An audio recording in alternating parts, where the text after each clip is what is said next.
Если говорить о том, как он воспринял приговор, ну, вчера это было прям очень стойко, он улыбался, он молодец. Но сегодня, наверное, прошел тот адреналин, и он немножко погрустнел, скажем так.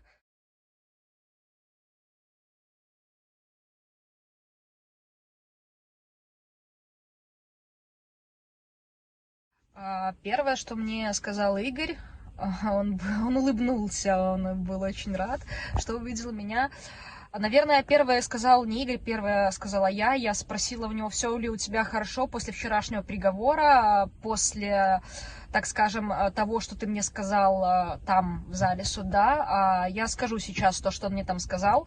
Когда нас уже собирались выводить из этого помещения, где вчера оглашался приговор, Игорь сказал мне, что, ознакомившись и выслушав все материалы дела так называемого суда, там было написано, что он руководил протестами августовскими, находясь в камере СИЗО номер 1 города Минска.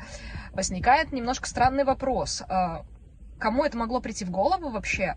И в каком состоянии должен находиться человек, который это просто по-серьезному писал, потому что у меня даже нет слов, и я не понимаю, как можно это написать и реально приобщить к материалам дела. И мне хочется задать один вопрос. На Володарского там реально можно из камеры руководить протестами, или что это, или как это называется. Плюс ко всему, он очень возмущался вчера тем фактом, он точно так же выкрикнул мне его, когда я выходила, то, что за все время судебного заседания ни одной экспертизы, ни одного поста, который бы подчеркивал его виновность по данным статьям, озвучено и показано не было. А сегодня на свидании он мне сказал такую вещь, которая, в принципе, очень поразила даже меня. Он сказал: знаешь, Даша, за все 5 месяцев суда я свою фамилию в судебном процессе, вот этом так называемом, услышал всего лишь 1 раз. Говорит, я в судебном, вот в этом процессе, я просто мог сидеть разгадывать кроссворды в надежде просто услышать, что наконец-то будет говорить про меня, но про меня там сказали 1 раз. И говорит, и за что в принципе я должен сидеть 15 лет, если состава преступления как такового нет вообще.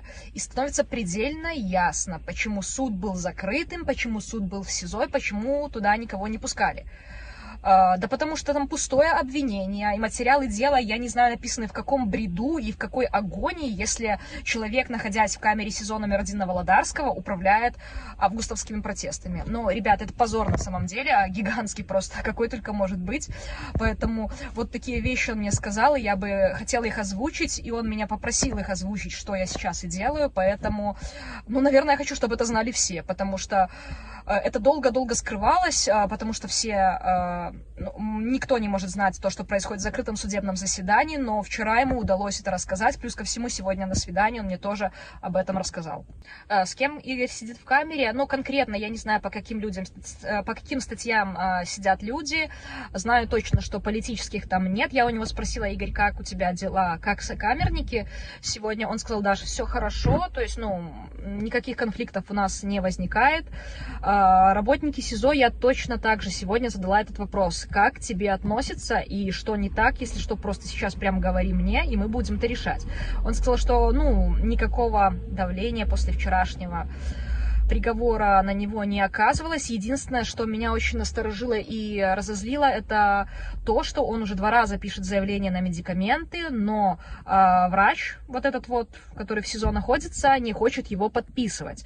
Но ничего страшного, я думаю, что я поговорю с врачом, и этот вопрос мы очень быстро решим, потому что мне на самом деле в Жодино хватило того, что ему не оказывали медицинскую помощь, а здесь просто банально подписать заявление на то, чтобы я передала ему медикаменты. Посмотрим, будут, значит, разговаривать лично с кем-то из представителей вот этих вот врачей, там кто там еще есть, начальник медсанчасти, то есть, будем как-то этот вопрос решать. Что он попросил передать всем белорусам? Наверное, он вместе со мной, мы сходимся во мнении, и он попросил белорусов быть сильными, смелыми, говорить открыто о том, что здесь происходит, не сдаваться и ни в коем случае не прятать свои головы в песок, потому что от этого зависит действительно жизни, судьбы, здоровья тех, кто сейчас находится в застенках тюрем. Да, это тяжело, да, это страшно, но, ребят, поверьте, пожалуйста, что там, в этих стенах ужасного бирюзового цвета, намного страшнее, намного тяжелее, чем здесь, нам пока что на свободе. Поэтому он сказал: белорусы, будьте сильными и смелыми, и сдаваться ни в коем случае не нужно.